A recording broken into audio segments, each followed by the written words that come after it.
igihe cyo kwa Nowa hari hameze ute? muri make rero nuko nguko Nowa yubatse inkuge imyaka 120 yose irarangira ariko akiri kubaka inkuge.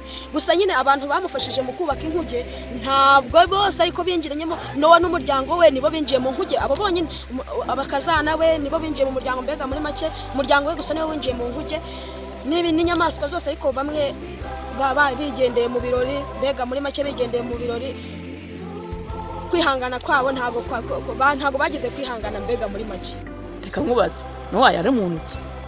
icyo Nowa yari wenda jya nkubwire ngo yari umubwiriza butumwa. Reka nkubaze ikindi kibazo, ku kibanza kwinjira mu mujyi bwiraga ko ibyo Nowa ari kubabwira ari ukubeshya. Nanjye hari icyo nenda kukubazaho gatoya, mbese Yesu yari muntu ki? rero uko numvishe Yesu, numvishe ko yari umwana w'Imana. None se niba yari umwana w'Imana yakoze iki? Yabwirizaga ubutumwa agakiza n'abantu. None se icyo nenda kukubaza, Yesu yatangiye umurimo w'ivuga butumwa ryari? Yesu akimara kugira imyaka 12 nibwo yatangiye umurimo w'ivuga butumwa. None se waka kanya ntufite imyaka 12? Imyaka 12 ndayifite. Okay, ni sawa cyane. Niba ufite imyaka 12 kandi Yesu akaba yaratangiye umurimo w'ubwiriza butumwa afite imyaka 12, none waka kanya ntago urimo urakora umurimo w'ubwiriza butumwa? None se wowe urabibona? Uko mbibona rero twebwe nk'abana rero turacyari bato, tugomba gutangira umurimo w'ubwiriza butumwa tukiri bato, kuko Yesu yaravuze ati mubwirize ubutumwa mugere mu mahanga yose.